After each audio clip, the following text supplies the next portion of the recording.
ប៉ុន្មានប្រការក្នុងជីវិតដែលមិនគួររងចាំមានពេលខ្លះបើសិនជារងចាំច្បាស់ជាពុំមានឱកាសទៀតឡើយ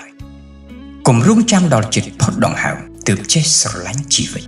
ឆាកជីវិតមនុស្សប្រៀបដូចជាទន្លេដ៏ធំវែងមានពេលខ្លះស្ងៀមស្ងាត់ពេលខ្លះក៏មានរលកបក់បោកអាស្រ័យដោយភាពប្រែប្រួលទាំងនេះហើយទើបយើងត្រូវរៀនចេះនៅវិធីញញឹមហើយតាំងចិត្តបោះជំហានដើរទៅមុខនៅពេលដែលអ្នកឃើញផ្ទៃមេឃបើកចំហនៅចំពោះមុខអ្នកនឹងយល់ឃើញថាជីវិតពិតជាស្រស់ថ្លាកុំរងចាំដល់មានជំងឺទើបចេះឲ្យតម្លៃសុខភាពគឺជារបស់មានតម្លៃពុំអាចប្រៀបផ្ទឹមបាន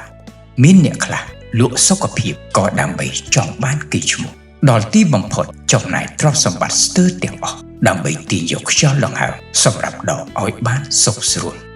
នៅពេលដែលអ្នកមានពេលវេលានិងមាសប្រាក់សុខភាពប្រហែលជាមិនអាចនៅរងចាំអ្នកបានទៀតឡើយកុំរងចាំដល់បែកគ្នាទើបឲ្យតម្លៃមនោសញ្ចេតនា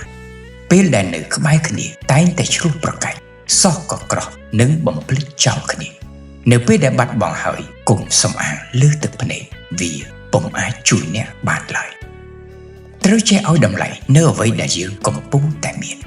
កុំរងចាំដល់ពេលបាត់បង់ទើបមានការស្ដាយក្រោយកុំរងចាំដល់ពេលឯកោទើបនឹកឃើញមិត្តភក្តិគឺជាគ្រឿងផ្សំរបស់ជីវិត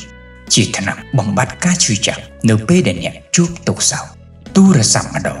ឬក៏ការសួរនាំម្ដងវាអាចជាជំនួយសម្រាប់ថ្ងៃដែលអ្នកជួបភាពខ្មៅងងឹតក្នុងជីវិតកុំរងចាំដល់ពេលបរាជ័យទើបស្ដាប់ការណែនាំថ្នាំល្វីងមានប្រសិទ្ធភាព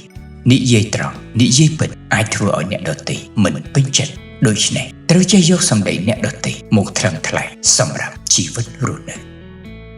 កុំរងចាំពេលដែលមានបានគ្រប់គ្រាន់ទើបចេះបរិច្ចាគជូនផ្កាទៅអ្នកណាម្នាក់ដែលយើងតែងតែដិតជាប់នឹងក្លិនក្រអូបនៃផ្កា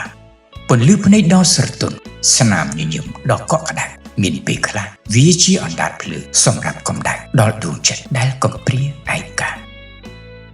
កុំរងចាំដល់មានប្រកាសទើបសងគុណឪពុកម្ដាយ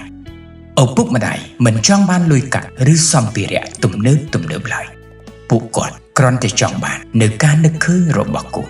ចង់បានកូននៅក្បែរខ្លួន